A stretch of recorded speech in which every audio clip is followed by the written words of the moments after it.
Hello, everybody. And just to confuse things, I'm not in Hampstead Synagogue. I'm in Bristol, in the west of England. But so good to see you all. Moadim and simcha, very, very happy Sukkot. I'm not in my Sukkah. We couldn't get all the gadgetry and gizmos in there. But I hope you're having a grand time of it. We're going around the world, everybody. And I was going to co-host this with Sarah Tuttle-Singer of the Times of Israel. And just at the 11th hour, she fell ill and hasn't been able to do this. Anyway, isn't this great? We can send her a global refuah shalema. She tells us it's not anything to worry about, but I hope this speeds her up with all of our good wishes from around the world. So we've got a grand audience from all over the place. And I'm co-hosting again with Penny Dunner, Rabbi Dunner from well, he's originally from the UK. There he is. But he's again in California. I'm here. There in Los Angeles. Hello, Penny. Good to see you again. Wonderful to be with you. This Succah Hop, you saw two. Maybe you didn't see one. But this is even bigger and better than we managed last year.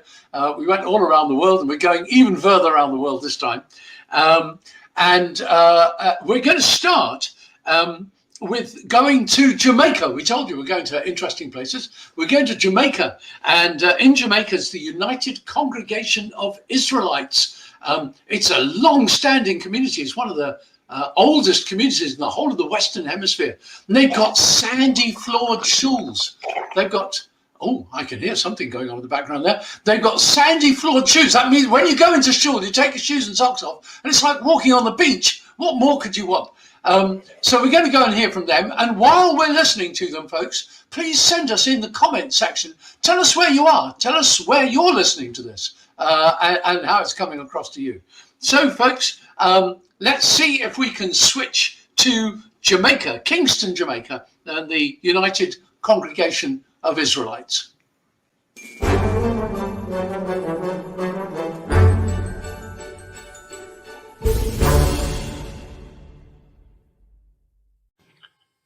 Bendigamos a el Altísimo, al Señor que nos creó, démosle agradecimiento por los bienes que nos dio.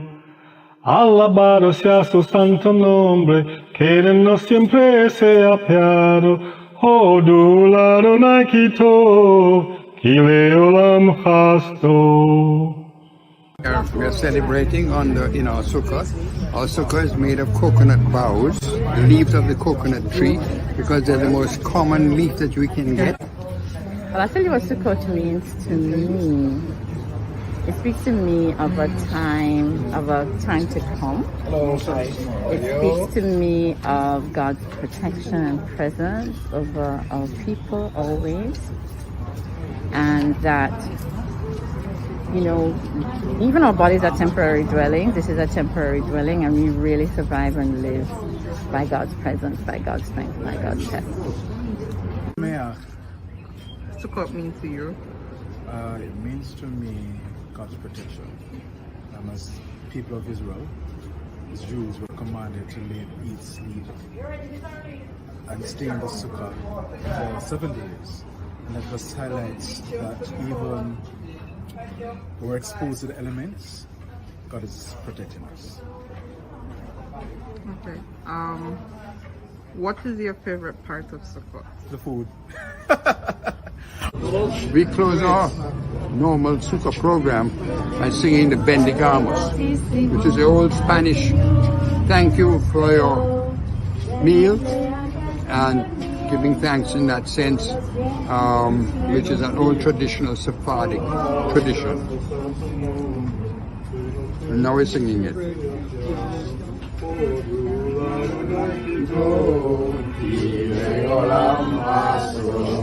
Bendigamos a el Altísimo por el pan primeramente y después por los manjares que comimos juntamente.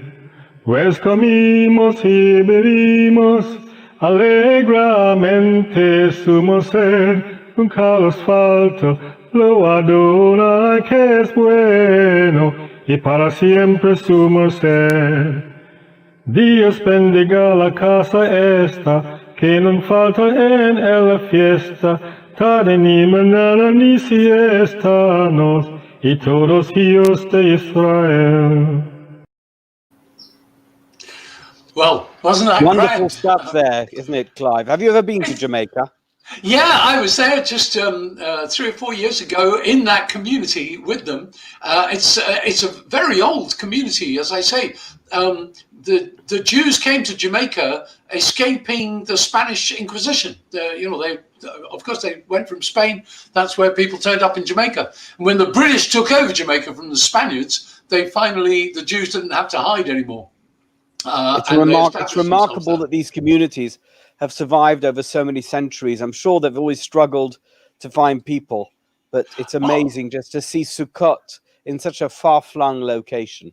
It's wonderful, Benny. I'm chief executive of something called the Commonwealth Jewish Council. So I find these small communities, it's very exciting because, we who come from large communities, you think you need thousands and thousands of Jews to make something work. And yet out there you have these small groups. And we're going to shift across the world now. Look, I know we're all zoomed out mostly because of COVID, but this is the wonderful thing, isn't it? That we can just zip away from the Caribbean now and go to whizzo to Africa. And now we're going to Kenya, to Nairobi, another community, hundreds and hundreds of miles from any other Jewish community, but still going beautifully strong out there. So now let's go over to Nairobi, Rabbi Nathaniel and Avital, the rabbis of the Nairobi Hebrew congregation, and they're meeting us with some of their members.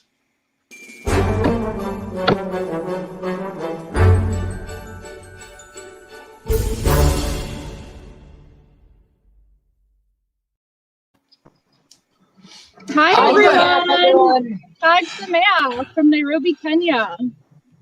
Well, I said we were going to...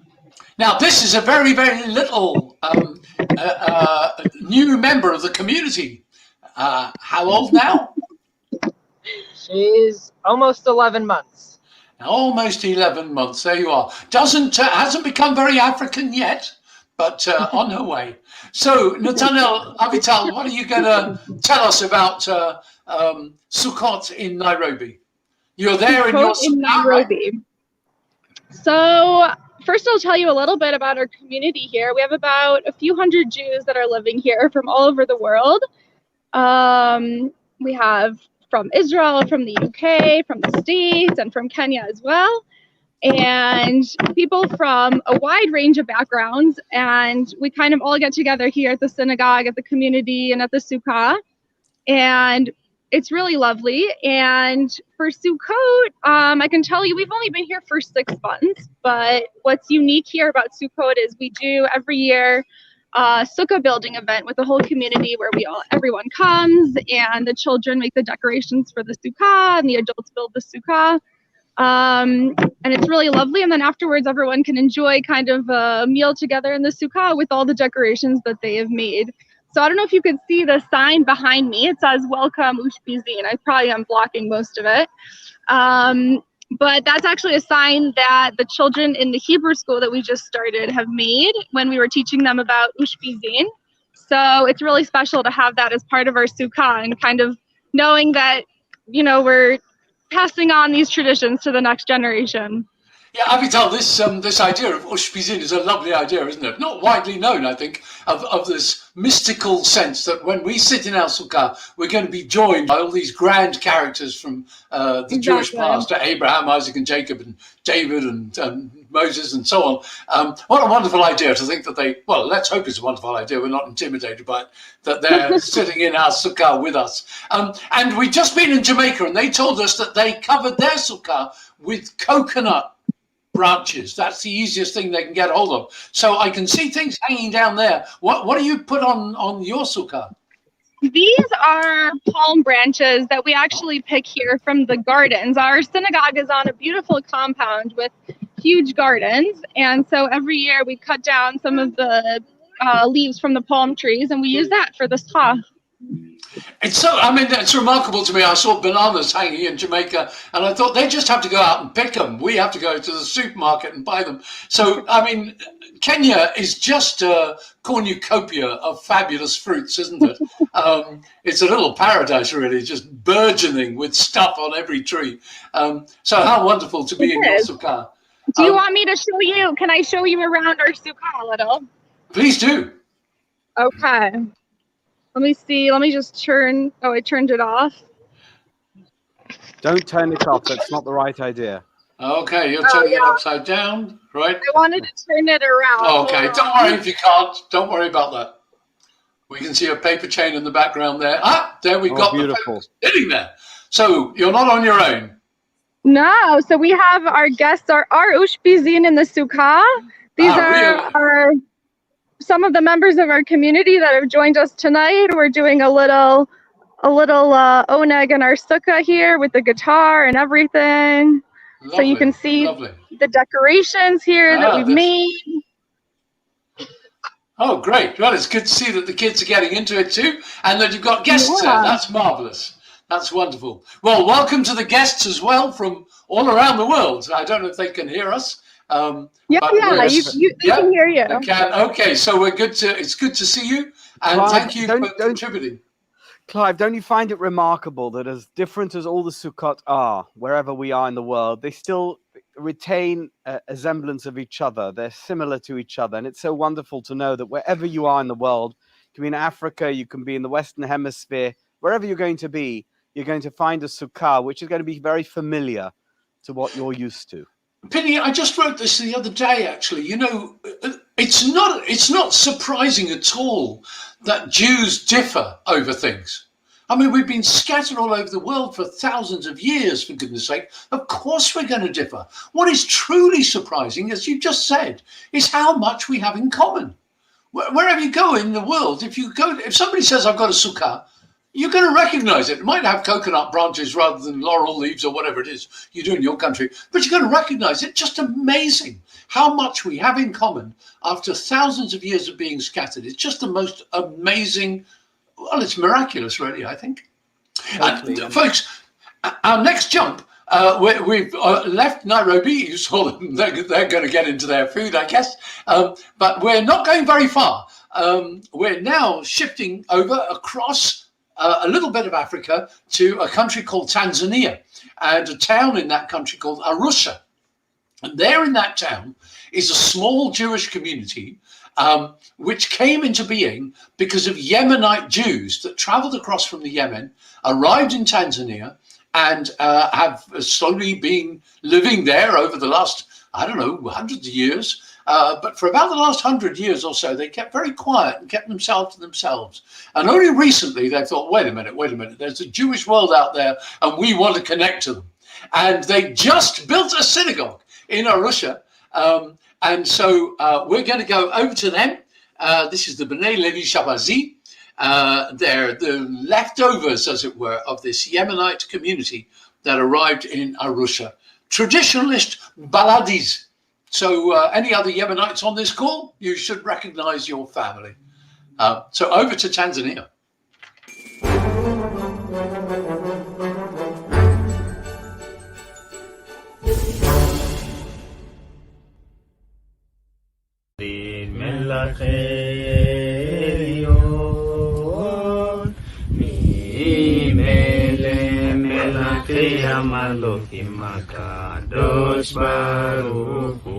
Chag Sameach. This is our synagogue, Arusha Shalem Shabazi synagogue.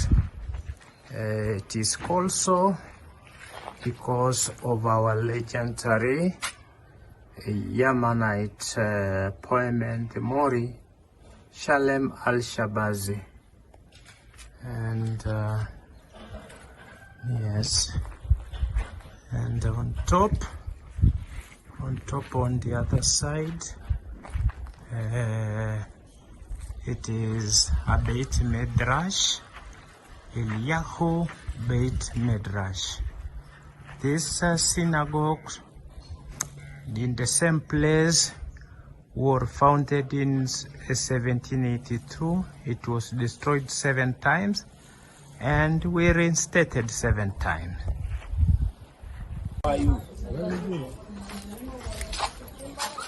Succah, every year it is big a bit, depends who is people, but this times also there were not so many people, so because of Corona still, but the traditions still persisted as it was. As you can see, we don't use chairs because traditionally our forefathers did not use chairs in the desert, so it was brought like this.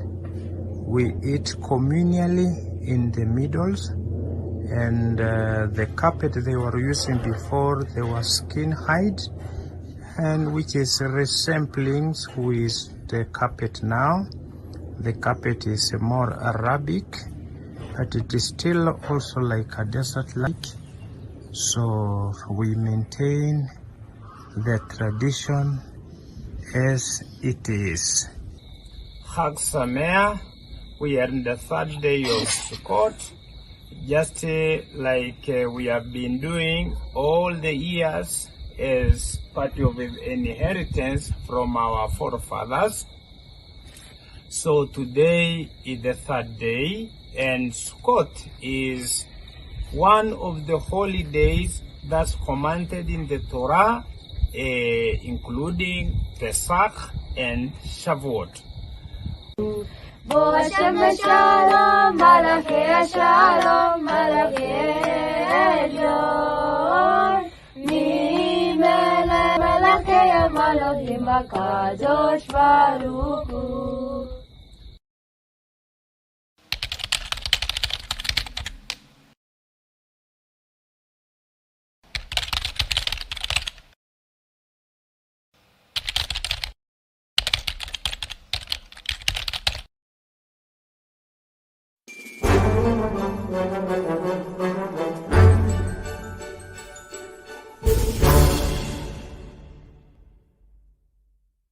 My name is Meira. I come from KKSY community. I wish you a happy Scott.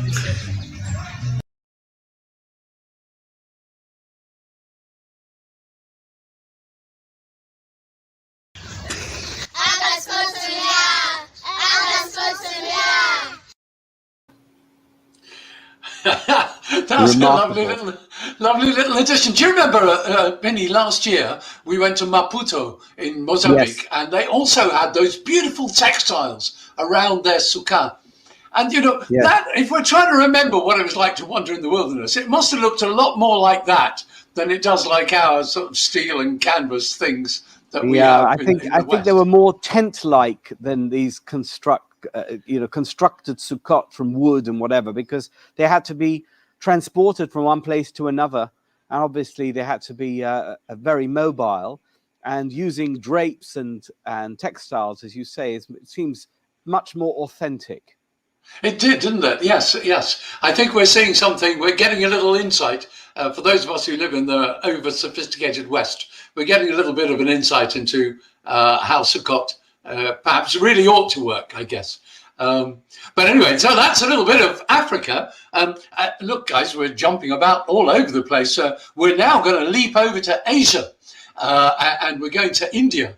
The Mumbai Jewish community, in particular, we're going to the Magen Hasidim Synagogue in Mumbai, and we're going to see. I've heard of Belzer Hasidim, but I've never heard of Mumbai Hasidim.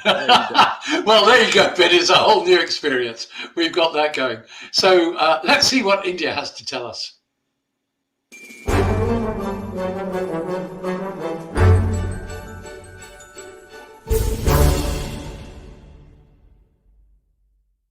Shalom everyone.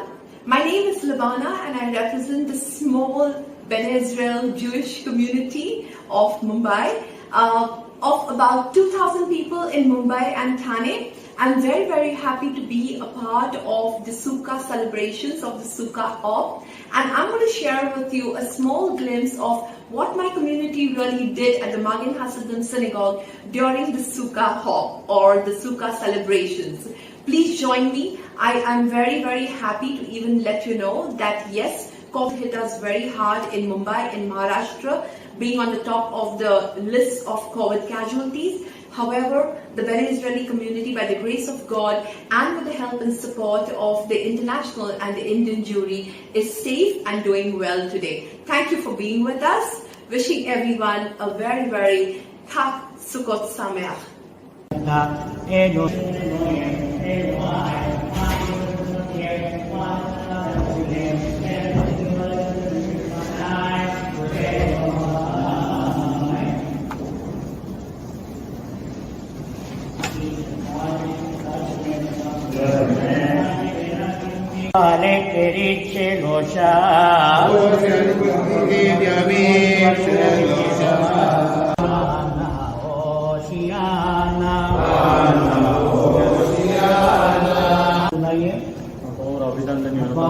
Avidan ben Yonatan Solomon Hawash Tulaye.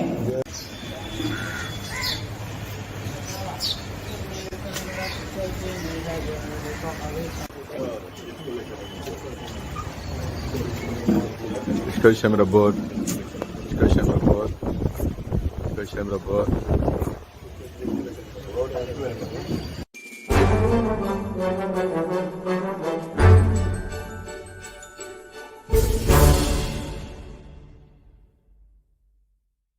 Chag Sameach, welcome to Sydney, Australia. An honor to have you on our shores and a privilege to be part of this very special initiative. This is an initiative that really talks about the unity of the Jewish people, and I think there is a holiday that tells the heart of Jewish Judaism would have to be a holiday of Sukkot. Because after all, think about this for a moment. We take four special coins, the lulav, the esrog, the aruvot, and the hadassim, but we make the blessing on what? On the lulav. Why don't we make the blessing on the esrog? The esrog is the most precious, perhaps the most expensive of the four coins. Why is the blessing decided on the lulav? And I think one of the very beautiful insights that I brought down is because the lulav reaches out, takes the hadassim and the aruvot, and binds it to them. Next week, he wants to be part of their lives. The esrog, on the other hand, as beautiful as it is, lives in its own beautiful box. It has a silver box, or a wooden box, or a velvet pouch. It's living in its own orbit, in its own home. The lulav reaches out and reconnects itself to even those coins that are different to it, that look different, that behave differently. Really, Jewish unity is about being able to see how we are one with another being, regardless of what walk of life they come from, regardless of how engaged they are. The Jewish communities, wherever they are in the world, think about others. At times of trying, times of trouble, where they're crying for you, praying for you. At times of simcha and happiness, we're rejoicing for you. This is the Yom Tov of Jewish unity. This is the Yom Tov where we make the blessing of lulav that engages with others. And for the Jewish community here in Sydney, community out in London, we're all one. Let's remain one. Chag Sameach. God bless you.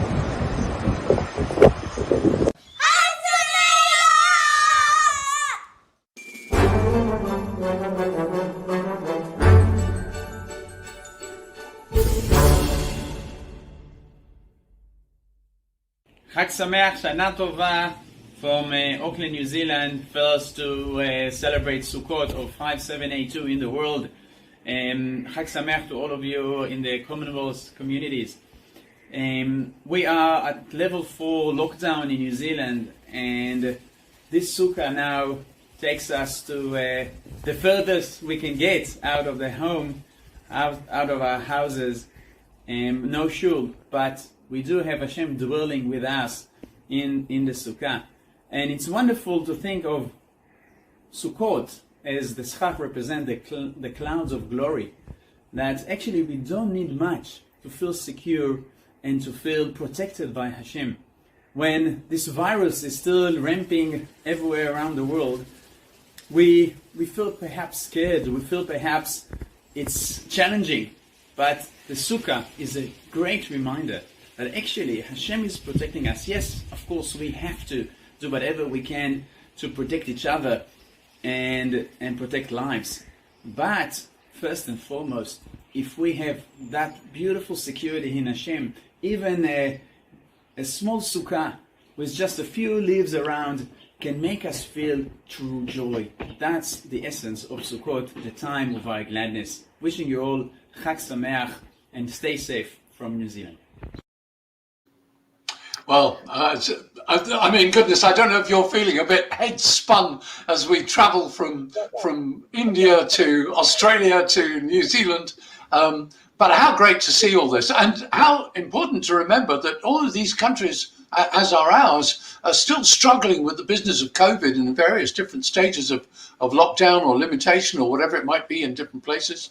And let's hope the vaccination gets out to people as quickly as it can, and that life is a little bit lightened and eased for them. Can I just mention, Penny, we've got Janet Bain, we've got Bernadette Denyer, Deborah Sinclair, Jeremy Wolfson, they're watching, and a little shout out to them. Wonderful. Thanks for getting in contact with us. Please tell us where you are in the comments. There. Thank you. Yeah, tell us where you are in the comments, everybody. Keep us in touch. So look, we're going to move on a bit from the Commonwealth bit because we're moving over now to Israel, which hasn't yet joined the Commonwealth. Give it time. And a really, really amazing place called Boys Town. If you've not heard of it, do look it up. It's a remarkable initiative. Penny, have you ever visited or come across it? Penny, do you know Boys Town? I know Boys Town very well. You know that Boys Town, Jerusalem, is one of the... It started off as an orphanage, and it's now developed into a school for those who are underprivileged. It does incredible work for them, and it's had representation for funding all over the world for many, many years. And I'm really excited to see the children of Boys Town celebrating Sukkot, because over the years I've raised money for Boys Town. I'm sure you have, Clive, but we never really get to see it. When we go to Israel, we're doing other things. But let's hear from Boys Town. Yeah, let's go to them.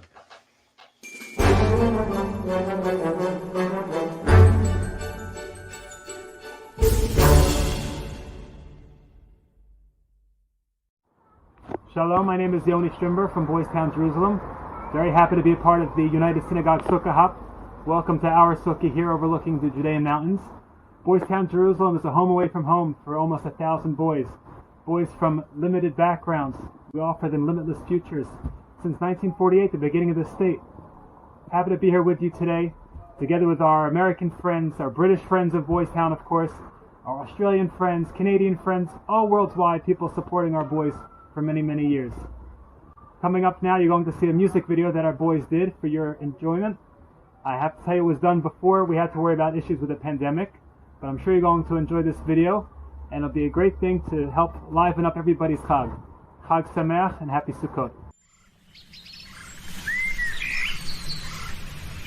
ושמחת בחגיך והיית שמח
Wasn't that amazing? Clive, here we are.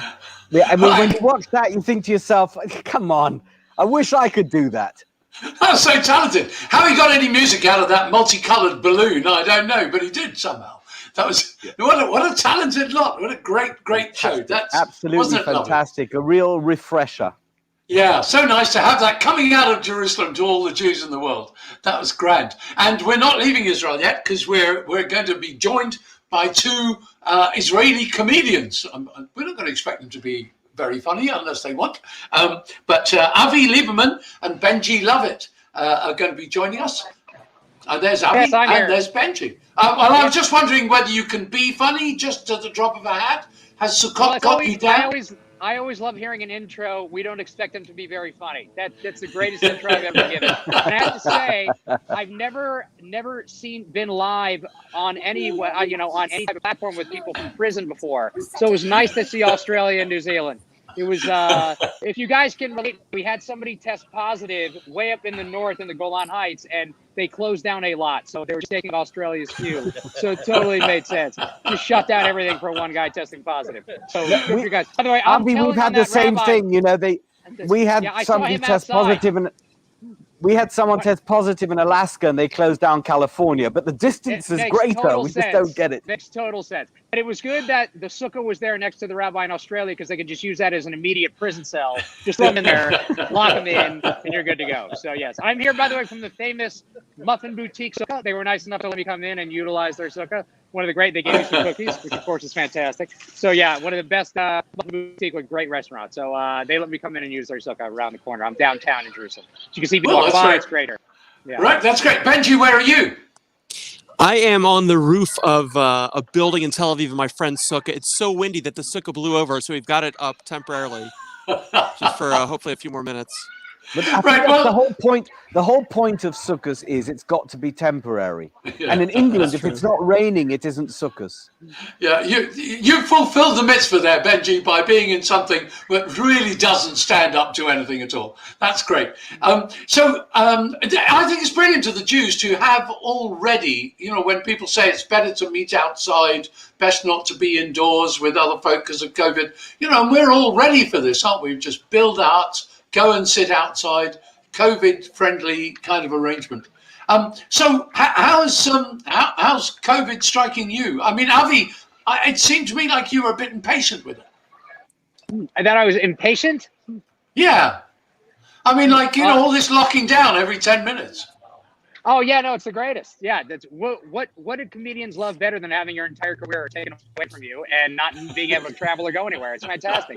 So, what better way for something that has a basically no chance? It has a 99% survival rate. It's the greatest. So yeah, we love it. I read you as a skeptic there, Avi.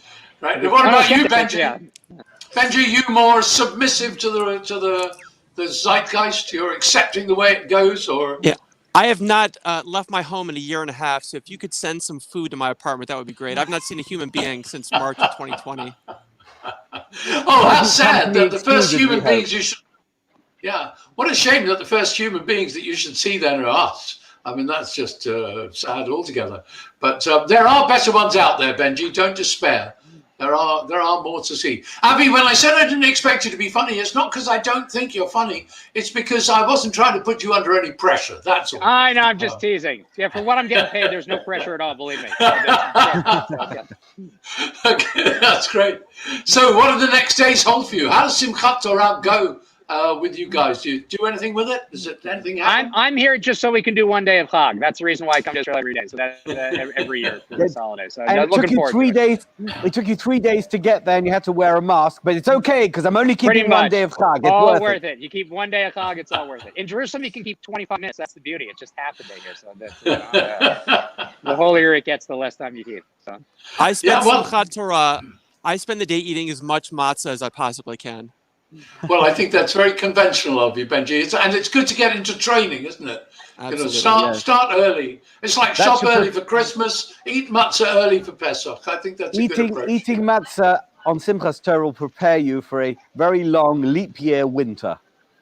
Yeah, oh, that's true. We got another month, an extra month put in the winter just to make it even longer. Well, that's something to look forward to. 5782 is an extra long year.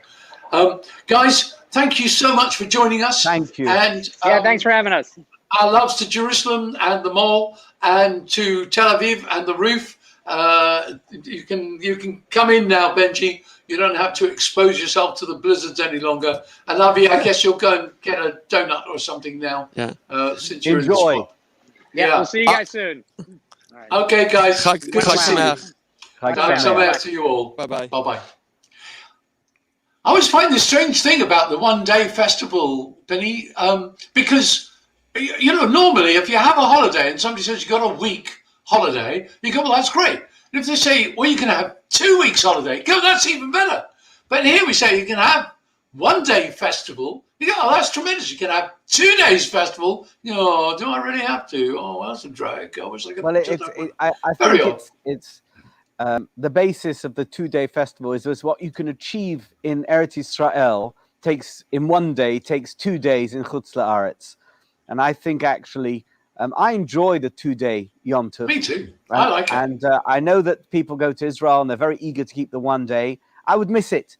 I don't live in Israel. I'm sure one day I'll move to Israel and I'll keep 1 day of Chag. But I'm very pleased with my 2 day, and especially at the end of Sukkot when you have Shmini Atzeres, where you've got the serious day and you pray for the rain and you do Yizkor, etc. And then you've got the second day, which is Simchat Torah, which is just such fun, and it can focus on the fun. So I think that splitting up the 2 days, and especially at the end of Sukkot, makes a lot of sense. Well, actually, of course, Benny, Simchat Torah was invented in the diaspora. Yes. So it wasn't originally an Israeli Holy Land event. It was a tag-on because you had to complete the cycle of the laning. So it was a tag-on, but it's, I think, developed in a life of its own, and it's a fabulous festival. It's so full of joy and fun, and it doesn't quite blend with Shmini Atzeret. No, it's very odd when you cram it together. It wasn't designed to be crammed. It was designed for 2 days festival. And now Israel, in this particular instance, in this one instance, finds itself unfortunate in having only one festive day. It's got to try and do both things on the same day. Anyway, we are here in the middle of Sukkot now. Hoshana Rabbah tonight and tomorrow. Mostly not paid much attention to by a lot of people, but a real buzz of a day, really. Some remarkable accounts in the Talmud of people, acrobatics and all sorts of things to celebrate the great celebration of Simchat Bet HaShoevah, the water pouring ceremony, and all of that went on in the middle. Anyway, but let's move on, guys, because we're now going to turn to the country of our birth, both of us. Because even though you're there in Beverly Hills, Spinny, you're really a Brit. Let's be honest about it. And we're turning. Right, I'm not denying it.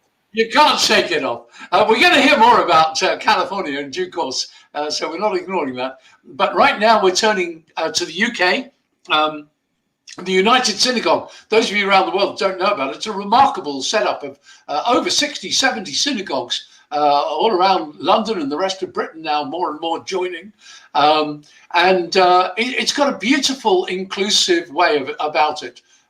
All kinds of Jews belonging to the United Synagogue. So although it's Orthodox, tremendously inclusive of people of all kinds of approaches and backgrounds and attitudes. A lovely thing to see. And co-hosts on this, the United Synagogue, we've got Gabriel Herman and Madeline Abramson from Hampstead Synagogue, one of the great flagship synagogues of the United Synagogue. So over to you, Gabriel and Madeline. Welcome, and Moadim L'Simcha. Happy festival to you. Like you. Thank you so much to Clive and to Tara Dunder as well. Thank you so much for that.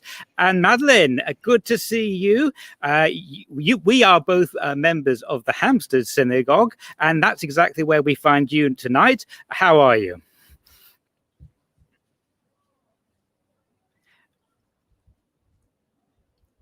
I'm finding it hard to hear you. I'm wondering if there's a issue.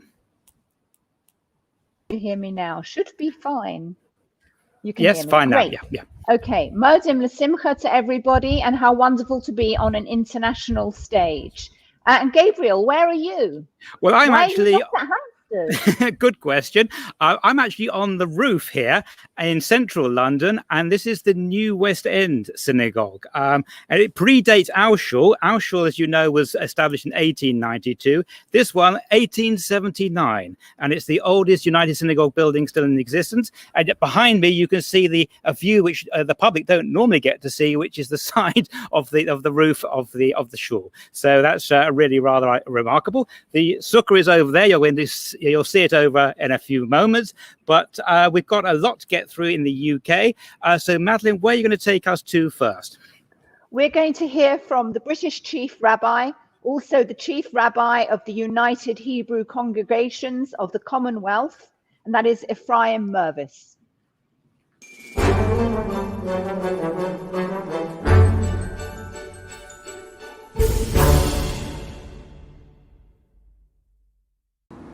I would like to congratulate everyone responsible for planning and staging this wonderful global Succah Hop, and thank you to all of you who are participating right now.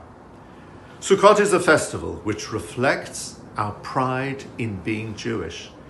You see, the precept, the mitzvah to dwell in a sukkah is one that can never be kept a secret.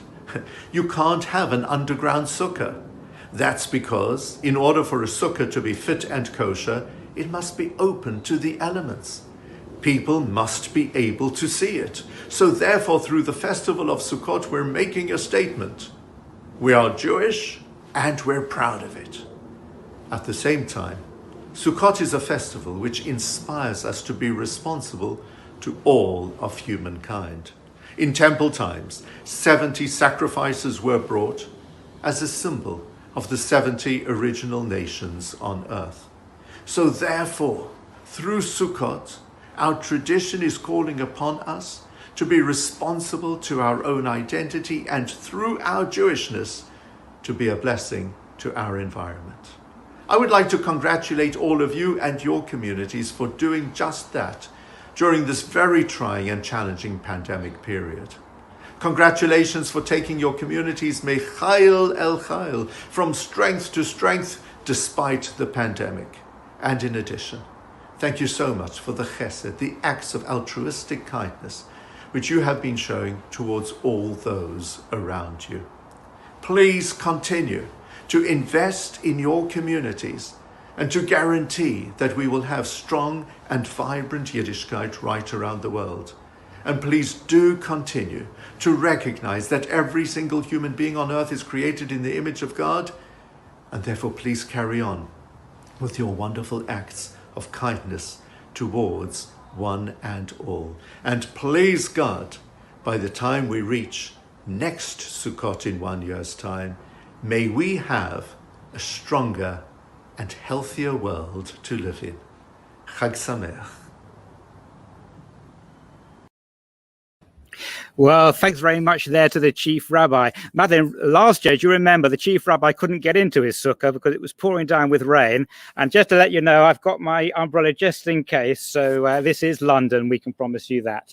Okay. But we've had a wonderful sukkahs, haven't we? Unlike Israel, where they're being blown off the roof, it's been really mild here this year. But we'll have to pray for rain. We will have to. You're absolutely right. Okay, where are we going now? We're going up north to Manchester and the Manchester Jewish Museum, where I hope Dara Loughlin is waiting for us.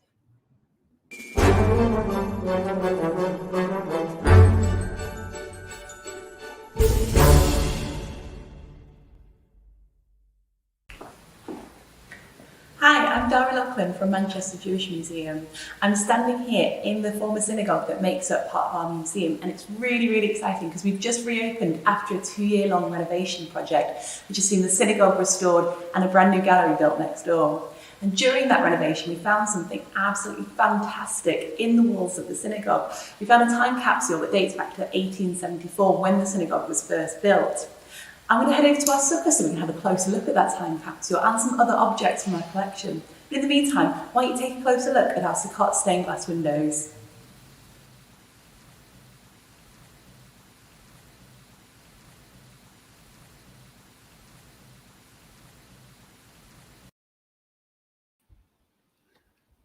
Hello, can you hear me all right?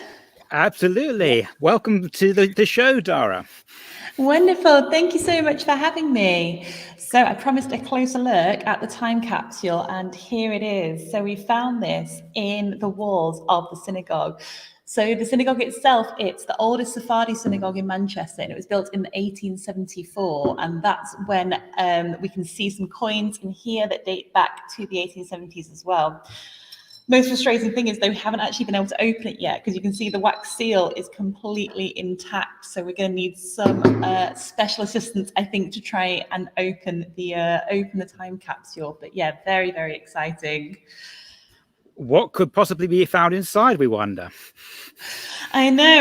Well, because we can see some newspapers, we can see some synagogue minutes from as I said, from the 1870s, but we don't know if there's anything inside of that. So it's very, very exciting. It's like a little treasure chest, but it's just amazing. It survived that long. It survived both world wars. It survived all the building work that was happening. So yeah, it's just amazing. And you're sitting in front of a sukkah, aren't you? So this is used for educational purposes, or? I am. So the building is sort of a sukkah within a sukkah. So the building that I'm in is the sukkah that was attached to the original synagogue. So it's sort of on the back of it, and the roof would have been completely retractable.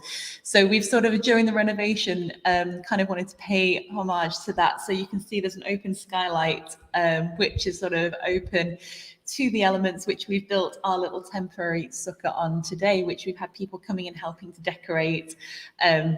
So yeah, it's been a really, really fun day. Well, I can see that you're wearing some white gloves, which are very fashionable, but I suspect that's because you want to show us some artifacts. Absolutely. I've got my magician's gloves on. So I've got a couple of other things that I can show you. So I thought I'd go with this one next. So I'm sure you can tell what this object is. Madeleine, we know what that is, don't we? Well, I'm hoping it's one of these. Absolutely.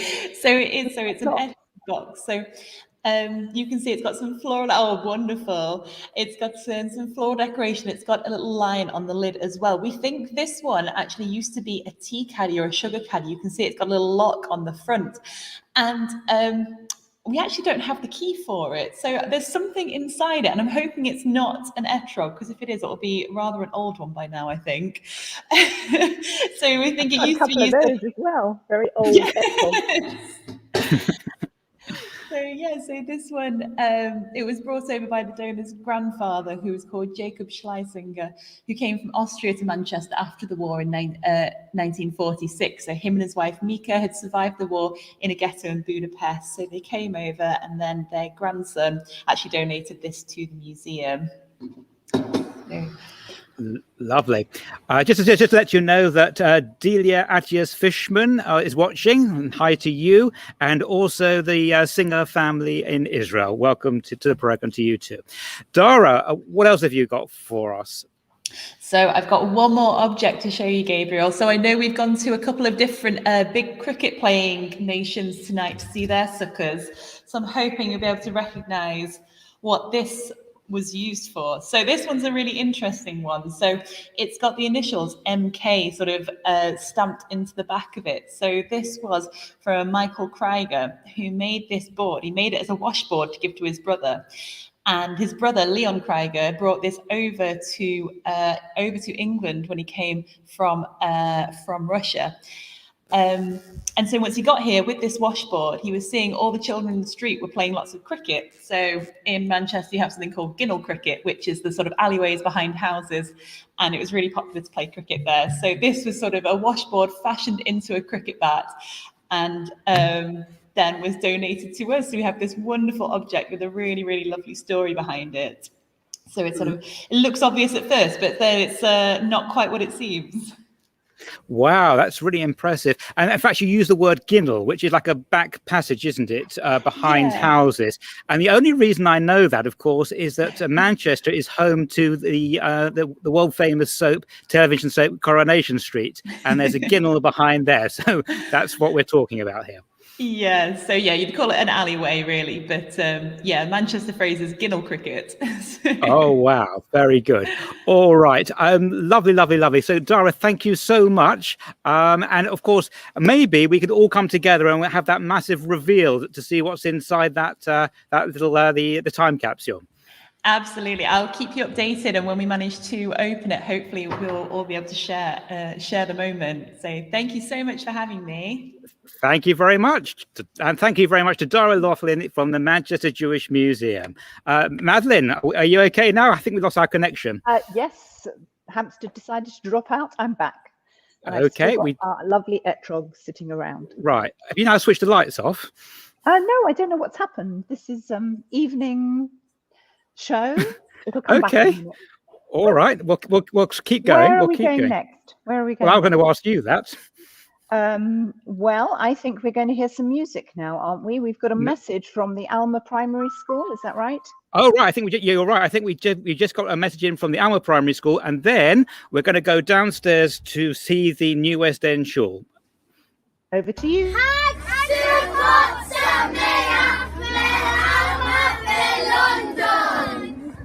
Ladies and gentlemen, I'd like to introduce you to Mr. Henry McGrill, who is the past chairman of the New West End Synagogue and a total expert on its history and its treasured objects, of which we are going to show you two. Henry. Thank you, David. We were looking for items that were relevant to Sukkot, and amongst the valuables, we don't have a lulav, but we do have this beautiful silver esrog box, complete with esrog. This was donated to the shul in 1901 to commemorate the bar mitzvah of Ernest Haynes, who we believe would have been a son or possibly grandson of the first chazan of the shul. It's usually kept in the safe and hasn't actually seen the light of day for some years now, but it's very nice to have it out again. Secondly, we have a breastplate. This is not specifically for Sukkot, but it has, as you can see, a panel whereby you can change the name on the front to suit the occasion. This is gold plated onto silver filigree. It was in the shul inventory as Hamburg 1860 until it was looked at by an expert who said that was probably a typo. It should have been 1680. So this is late 17th century. We unfortunately have a piece missing. We have the piece, but we can't find a silversmith who's prepared to put a soldering iron anywhere near it because it might do more harm than good. The rose window above the ark was donated in memory of Emma Louisa Rothschild in the late 1930s. It was designed and created by Erwin Bassagny, who was one of the foremost stained glass artists of that period, and indeed his work can be found in a chapel in Canterbury Cathedral. The work consists of 12 panels, each showing an item of either Jewish practice or relevant to a specific festival during the year. And the one you're seeing now is clearly the one for Sukkot because there's a lulav and esrog shown very clearly. Interestingly, if you look in the Shul Council minutes of the period, there is a reference to the window being completed, but there is no reference anywhere to the Rothschilds asking permission to put it in. And one can't avoid suspecting that the Rothschilds decided they were going to put it in and did it and informed the community afterwards. Right, so that's really interesting. So that's what's going on downstairs in the shul there. And if you're in London and you want to visit either the Hampstead Synagogue or the New West End Synagogue, please do get in touch. We'd love to show you around. Okay, well, I think that's it. We're going to be back at the end of the show with something really rather special, but we're going to leave, Madeline and myself are going to leave you now with something from Succah Farm in Kent, Southeast England. So for now, Madeline and myself, it's good night. Good night.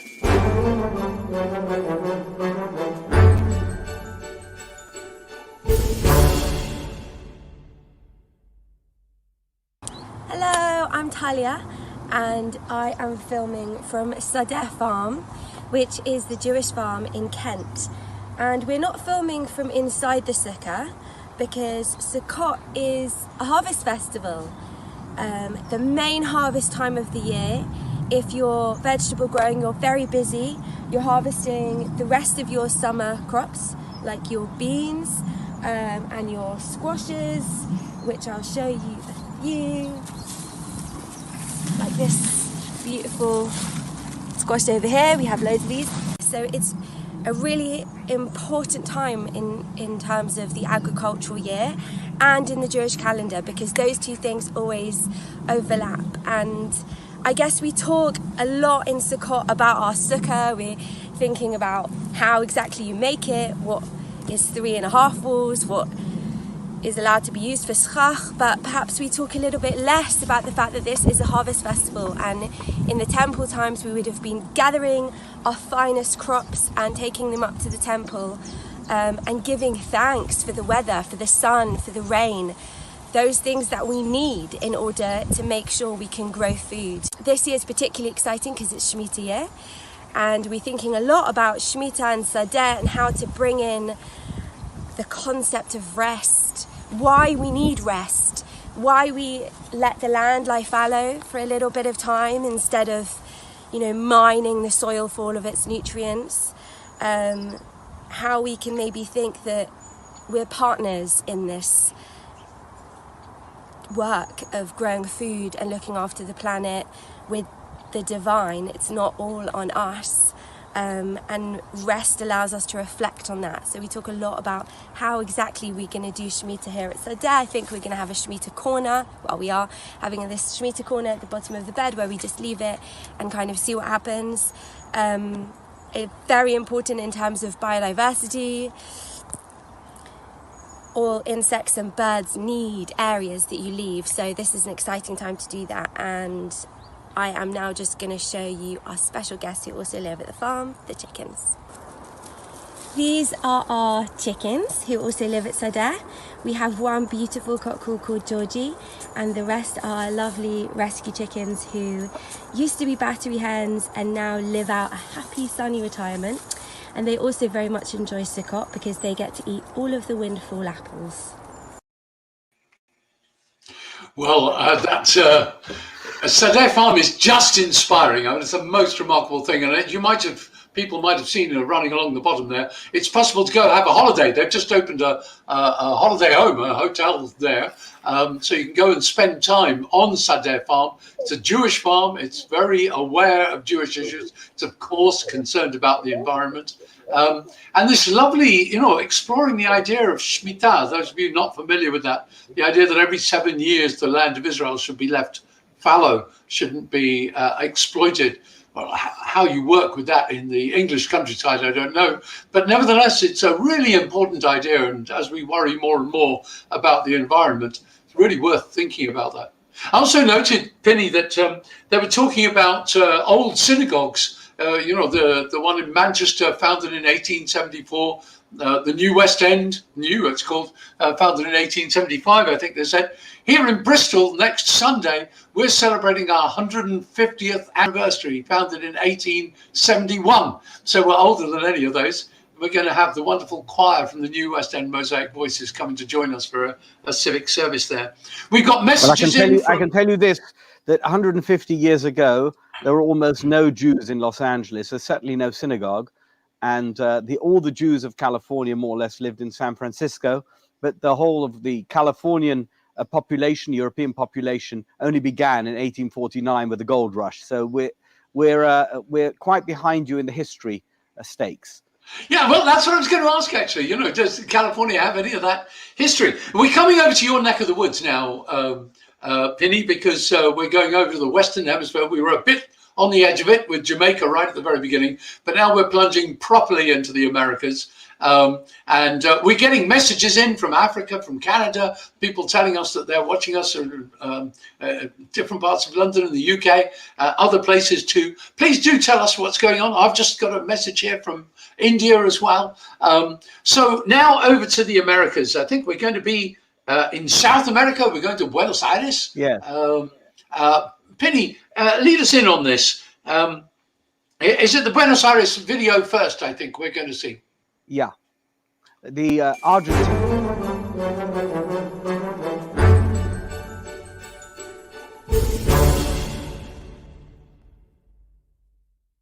Hello, welcome to Buenos Aires, Argentina. My name is Claudia Erkman, I'm a tour guide, and I'm very happy to be part of this global Succah Hop. I would like to tell you about the foundation of the Jewish community of Buenos Aires. It's a very symbolic story, especially as we are celebrating Sukkot.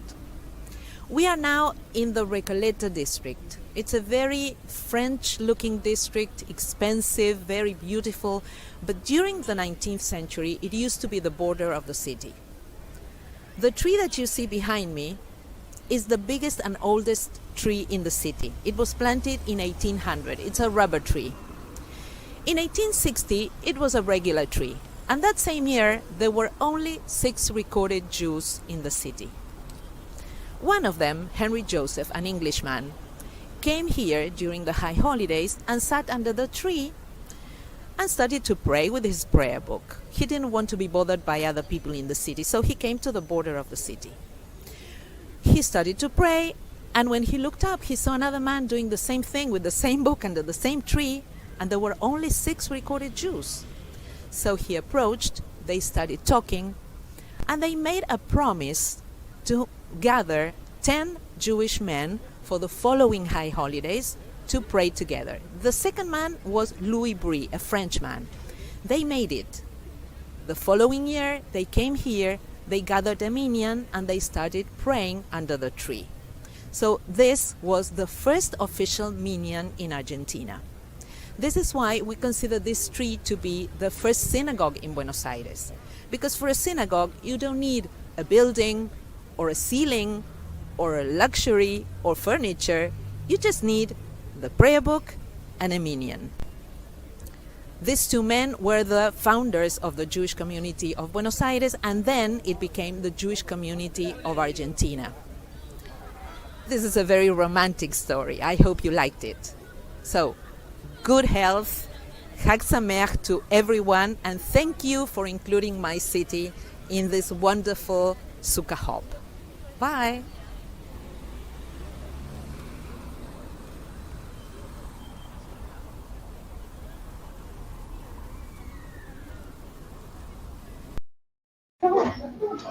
Oh, Claudia, that was a lovely story, and what a beautiful city Buenos Aires is. We can see you're outdoors. In the Sukkah, you're in the Sukkah in Buenos Aires.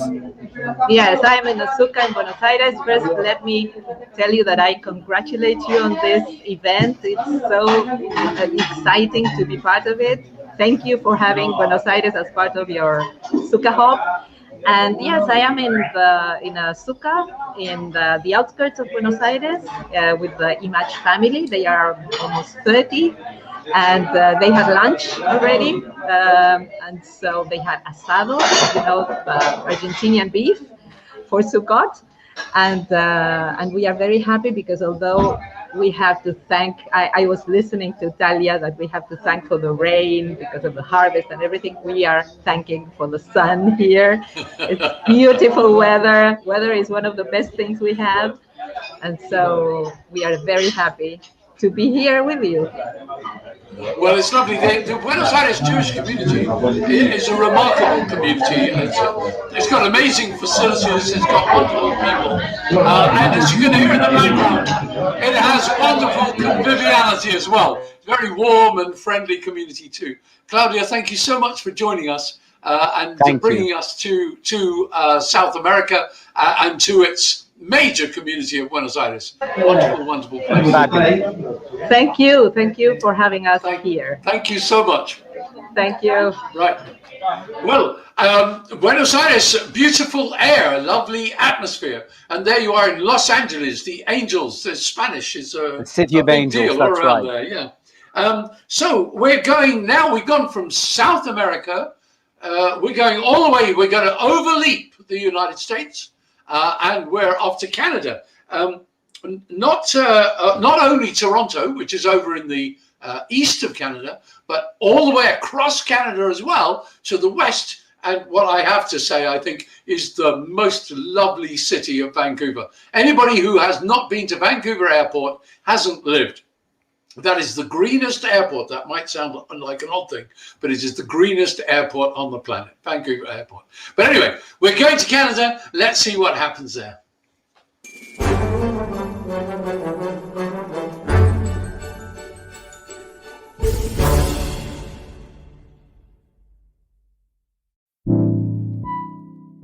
This is Rabbi Yossi Saperman of Living Jewishly in Toronto, Canada. Sukkot is a unique festival in that it asks us to leave our home and risk the outdoors for the purpose of remembering that there was a time when we as a people were vulnerable. It's still relevant because we as individuals and a people still feel vulnerable. Certainly now under COVID, our vulnerability is magnified. And one of the brilliant ideas that Jewish tradition has brought to us is the concept of ushpizin, or guests. This year, we have the ability to invite anybody we want into our sukkah. As in years past, except this year, it might just be people we are unable to connect to because of COVID. Sukkot comes to Canada at the change of seasons. It's a difficult time sometimes with regards to weather, rain, chilly, and so on. But nothing warms our heart like being able to know we're part of a greater Sukkah, the Sukkah of peace, in which the world is enwrapped with the covering of peace, in which our family lives return to peace and health. The Sukkah is the moment in which we appreciate the harvest of our lives. That is why Sukkot is so meaningful to me here, whether or not we enjoy the Sukkah in person this year. We still feel the connection to all the people under the great big tent of care and meaning. Chag Sameach. To our Sukkah in Vancouver, British Columbia, Canada. We need some light here. I would like to begin by expressing our respect and gratitude for gathering on the indigenous lands of the Coast Salish peoples, Tsleil-Waututh and the Musqueam, traditional lands. We pay our respect to their elders past and present. And we remember those who settled in the land of Israel at the time when they were using sukkahs. Oh, you're back. Oh, that's marvellous, isn't it? And how lovely in that last message to respect the folk who had originally been, I mean, so many of our countries all around the world taken over by new folk. And a lovely message there from Vancouver. And how nice too to connect it to the Sukkot Shalom, the overall Sukkah of peace that we pray for. Thank you, Rabbi Yossi, as well. Penny, we're now going, I think, to New York. We're going to New York. You know, Clive, the largest Jewish community or collection of Jews, population of Jews in the world outside of Eretz Israel is in the New York region, New York, New Jersey, what we call the tri-state area. They don't know exactly how many Jews, but it's probably close to 1 million. And they are every conceivable type of community and communal life in the New York area. And of course, Jewish food of every conceivable kind. And you can go to multiple different areas and see thriving Jewish life. And if you would today be driving down the streets of Brooklyn, whether it's in Borough Park or Williamsburg, you'll see Sukkot on the streets and people walking with their lulav and etrog, and it feels like Jerusalem. Of course, it isn't. But that is where the center of Jewish life is in the United States. I live at the other end of, as we'll talk about in a minute, I live at the other end of the United States on the West Coast, but we're going to go across to the East Coast now, and let's hear a little bit from there.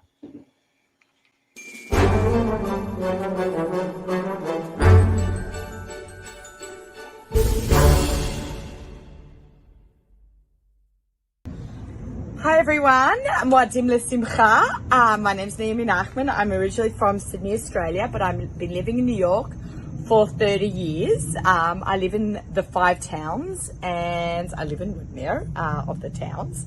And this is my sukkah. I'm going to give you a little tour. So I always like to have a little bit of a motif. So I worked with this company, and it's called Succah Murals, and they create like these giant canvas posters of Yerushalayim, and you can pick what you want. So I have an Instagram account. So they asked me to show all my followers as well their company, and they have these beautiful posters. There's one, and here's one, another one over here. That's Yamin Moshe. Obviously the other one was the Kotel. This is Yamin Moshe. It's like you're walking through an alleyway, but I wanted to take that theme and decorate it out. So I got these vines from Amazon, and I hung them. So it looks like the leaves are like three-dimensional with the picture of the plants stemming from Yamin Moshe. And then I kind of carried the theme over, and I got these beautiful leaves, more hanging leaves. And then I have my picture of the Kotel. I felt like, you know, we're close to the Kotel, but we're far away because of Corona. So that's why I chose this image. It looks like you're there, but it's a little bit blocked from the arches. So it was a good tie-in. And then I got also these on Amazon, these green, grassy looking mobiles. And then I decorated my table. I got this beautiful new tablecloth. It's got a bit of texture. It was green. I love green and silver, so it's, if you can see, it's green and silver. And then I made these. These are DIY. These are actually Beetology juice bottles. They had like beet juice in it. So we finished them, and I saved the glass jars, all about recycling. And then I went to Costco and I bought flowers, and I made my own little flower vases, and I have 4 of them, and they go on my table like that. And yeah, that's my sukkah DIY. The whole thing probably cost me about $30 to create, plus these sukkah murals, which I did as a collaboration for Instagram. So that's my sukkah. I'd love to invite you all to my sukkah and have a drink and refreshments and cookies and cake. I love to cook. I love to entertain. I wrote some cookbooks. I hope you're following me on Instagram. We love food. We love to entertain. So Shabbat Shalom and Chag Sameach. Well, that's an Aussie gourmet in New York. Penny, you said that there were, you thought about 1 million Jews in the tri-state area. I'd heard figures like 2 million, so I don't know. As far as I can see, we seem to have lost Penny for a moment. But I'm now going to bring him back in because Penny's one of the great educators, one of the great rabbis, and he has been a rabbi here in probably the most achingly trendy community in the UK back in the 90s and early 2000s, the Sachi Synagogue. He has a wonderful way of lifting a community and inspiring it and enriching it. Those of you who don't know, he's part of the great Dunner rabbinic dynasty. You know, he's just the latest incarnation of that. But Penny now is the rabbi of the Beverley Hills Synagogue. If he's not in achingly trendy places, he's just not at home at all. But now we have Penny in Beverly Hills. He's not very suntanned. Well, you know, it's a little gloomy. You want to give us a shot of the sky here? It's a little gloomy here today in Beverly Hills. It's going to take a bit of time to get sunny. Sometimes it only gets sunny after 10, 11 o'clock. But we have about, I have to tell you, raining in California maybe 10 days a year in Southern California. So Sukkot is the perfect festival for Southern California. I'm going to invite you into my Sukkah. Carly, long-suffering Carly here is the one who's taking care of the camera. And she's done a lot of the work behind the scenes together with Gabriel and others to make sure that you have this fantastic international Sukkah Hop today. I'm going to take you a little tour of my Sukkah. You mentioned the rabbinic dynasty. Here we have a picture of my late grandfather, Rabbi Joseph Dunner, who was the rabbi of the Adas community in Stamford Hill. He's there together with my late brother looking at an esrog. And here I found this treasure, this poster of rabbinic greats from England over the planet, and Scotland as well, actually, over the past 100 years, from Diana Bramsky to Rabbi Lopian. And here's my grandfather, And there are others. There's Rabbi Padva, Rabbi Ordman from Eitz Chaim Yeshiva, a picture of my moel, Reb Shlomo Baumgarten. He was a rabbi of a shul in Stamford Hill, and various others. A fabulous poster. I couldn't actually, it was only for sale in the UK, but I managed to get the guy who made it to send me a PDF, which I had printed out here in a print shop, and it's a fabulous poster. Now, I want to show you, I can't quite compete with Sadeh Farm, but what I do have here are etrogim, which grew in California, and not in a farm, but in the garden of one of the members of my shul. Larry and Judith Garshovsky planted 5 or 6 etrog trees about 10 years ago, and they produce fabulous. I used this etrog this morning. It's a fabulous etrog, and he has various different types of breed of etrog, which every year produces. And you know, the etrog tree, one of the marvelous, remarkable aspects of the etrog tree is that the etrogim grow all year round. There's no season for the etrog, and all year round you have etrogim, and in fact they never fall off. They grow bigger and bigger and bigger, and until they're so big that they actually rot on the tree, and you have to cut them off. But we take them at the early stages of ripeness, and we use them for the Arba Minim. Something else I want to show you here, which we're going to use on Simchas Torah. You can see here, it's live long and prosper from Star Trek, but it's in fact, it's the sign of the Kohanim. It's the way that they use their hands during the Birkat Kohanim. And the president of our shul, Steve Dorfman, is a Kohen. I alerted him to this. He bought 10 pairs to give to our Kohanim for Simchat Torah. They're all going to be wearing these socks, because of course they don't wear shoes when they do Birkat Kohanim on Simchat Torah. I thought it was available on Amazon. I'm not selling it. I make no money from it. And one last Penny, thing according to the tradition, Penny, you're not supposed to look at the Kohanim. So we have to take their word for it that they're wearing these socks. They'll be wearing those socks. Yeah. The one last thing I want to show you, and I noticed in all the Sukkot that we were in, we saw these chains, these lovely looped garlands with the little pieces of paper that get stuck together, and each one creates a loop in the chain. And we've got one here stretched all the way across one wall of our sukkah. It was made by my 2.5-year-old grandson, Joseph. And Joseph made this chain. It's got a place of great importance in our sukkah. And I see every link in this chain as being a representation of all the different sukkot that I have sat in, and my parents and grandparents sat in. And when we sit in a sukkah, we're not just sitting in a sukkah. What we're doing is we're sitting in every sukkah that we've ever sat in. And we have all the memories of the sukkot experiences that we've had and that our parents and grandparents have had. And in fact, some of the links of the chain are the future Sukkot, next year's Sukkah, and in 10 years' time. And perhaps even when I won't be in a Sukkah anymore, but my grandchildren will be a link in that chain that takes us all the way back to the Sukkot that we sat in the wilderness during the 40 years when we were after leaving Egypt and before we entered into Eretz Israel. So the Sukkah is really the embodiment of the Jewish experience.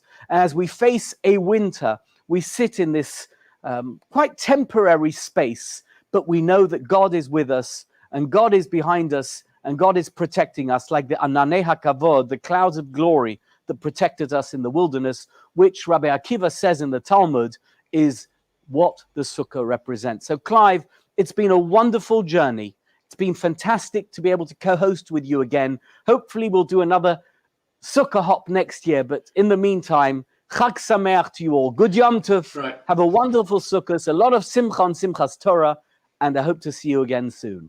Well, Penny, we're going to meet some members of your community, I think. I think we've got a video from the Young Israel of North Beverly Hills. So we're going to... We do. Oh, we don't have it anymore? I don't think so. I think Carly's shaking her head. We'll have to wait for that until next year. We're going to have a lot of our members next year. We're going to have to take your word for it, Penny, that there are more than 2 Jews in Beverly Hills, right? We accept that.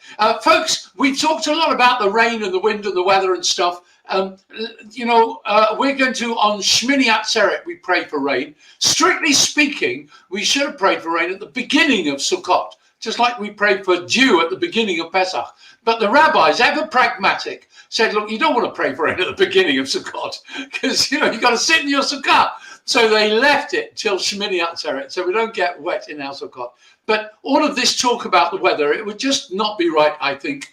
We've got big environmental challenges in the world. We're coming up to major discussions coming up.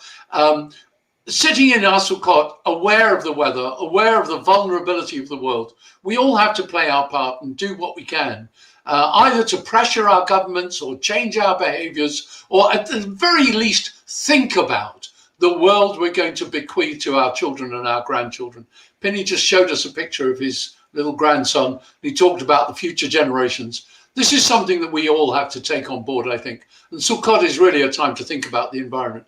And I hope we'll all resolve to try and be more responsible, less wasteful, more thoughtful about this beautiful, beautiful world that God has given us. So, folks, as Penny just said, it's been a great trip. I don't know if you and I will co-host. Maybe let's hope Sarah's feeling well next year, and maybe we'll do a trio, or she'll be back on board. It's been a wonderful tour around the world, and I think we're going back to Gabriel, back in London. He promised us something special. Absolutely. I did promise you something special, but before I do that, ladies and gentlemen, girls and boys, wherever you may be watching us from, I'm sure you would want me to thank Rabbi Dunner and Clive Lawton for their inevitable hosting again for this year. Thank you, Rabbi Dunner. Thank you, Clive. And also, of course, Madeline from Hampstead as well. Thank you all to them. Now, I do make sure that you contact us at info@hampsteadshul.org.uk, because we've got some other broadcasts that we'd love to be able to bring to you with an international flavor. Some very big things coming up. So if you do want to get on the act on that, please do make contact with us. We'll be delighted to share with you what we've got coming up too. But for now, I want you to do me a favor. I want you, please, to have a very happy new year. And I also want you to have a very healthy one too. Well, I did tell you that we have a very special treat for you. Here on the roof at the New West End in central London, we have the Mosaic Voices, very much attached to this community. They got something very special, and we're going to play that to you now. But for now, on the rooftops of London, a very good night.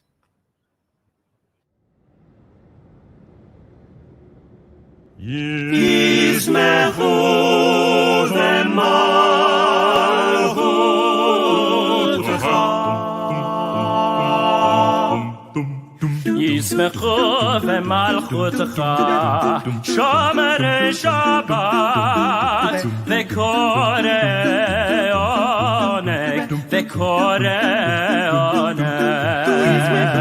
ישמחו במלכותך שומרי שבת וקורא עונג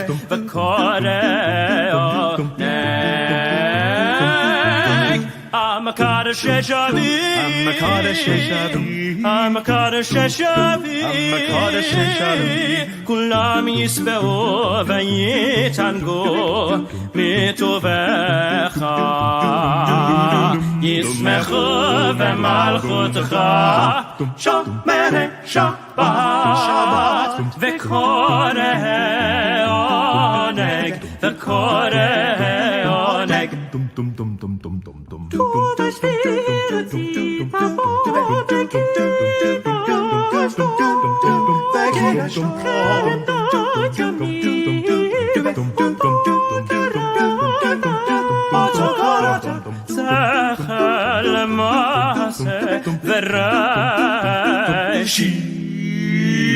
Yismechu v'malchutecha Shomerei Shabbat V'korei Oneg V'korei Oneg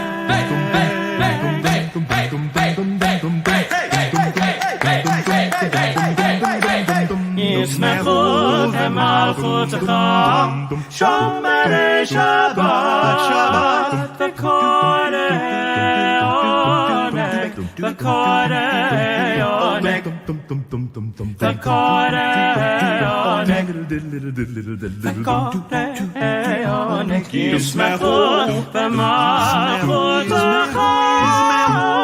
Yismechu